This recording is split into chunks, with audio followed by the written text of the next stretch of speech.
राय star और रिया ने एक दूसरे के गले में वरमाला डाली और हमेशा के लिए एक दूजे के हो गए। सारे रस्मों रिवाजों के बाद जब दोनों पति पत्नी बनकर अपने घर पहुंचे, राय स्टार ने मुस्कुराते हुए रिया को बड़े प्यार से उसे गले लगाना चाहा।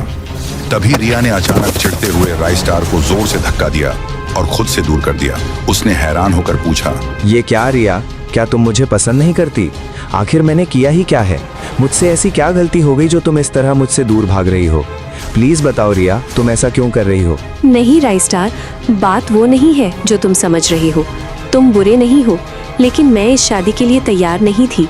मेरा बचपन से सिर्फ एक ही सपना था, एक पुलिस ऑफिसर बनना। मैंने इसके लिए बहुत मेहनत की थी, लेकिन घर वालों ने मेरे सपनों की परवाह नहीं की। मेरी उम्र अभी सिर्फ 20 साल है और उन्होंने ज़बरदस्ती मेरी शादी तुमसे करवा दी। मेरा सपना अधूरा रह गया राय स्टार, इसीलिए मैं इस शादी से खुश नहीं हूँ। रिया की बातें सुनकर राय स्टार का दिल भर आया। उसे एहसास हुआ कि रिया के अंदर कितनी घुटन है। उसने भावुक होकर बोला, देखो रिया, मेरी वजह से किसी की जिंदगी और उसके अरमान मिट्टी में नहीं मिलेंगे। सच तो ये है कि मेरा भी कुछ बनने का सपना था, लेकिन घर की जिम्मेदारियों ने मुझे इस कदर दबा दिया कि मैं चाहकर भी कुछ नहीं कर पाया। पर जो मेरे साथ हुआ वो मैं तुम्हारे साथ नहीं होने दूंगा।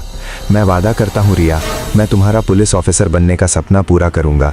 तुम देखना, तुम जरूर एक बहादुर IPS अफसर बनोगी और मैं इसमें तुम्हारा पूरा साथ दूंगा। राय स्टार की ये बातें सुनकर रिया का सारा गुस्सा और दुख पल भर में गायब हो गया।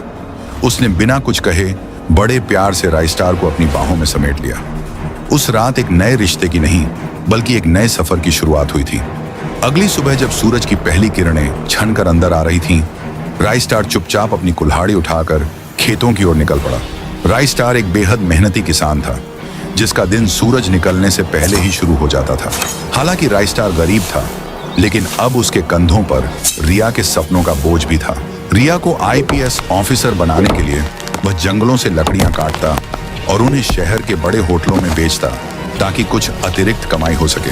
वह दिन रात एक करके पाई जोड़ रहा था।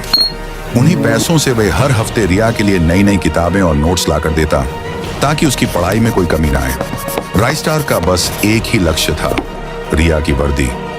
लेकिन एक शाम जब राय स्टार थका हारा घर लौटा, तो उसने धीमे से कहा, अगर आपको पूरा वीडियो देखना है तो नीचे दिए गए रिलेटेड वीडियो पे क्लिक करके देख सकते हैं।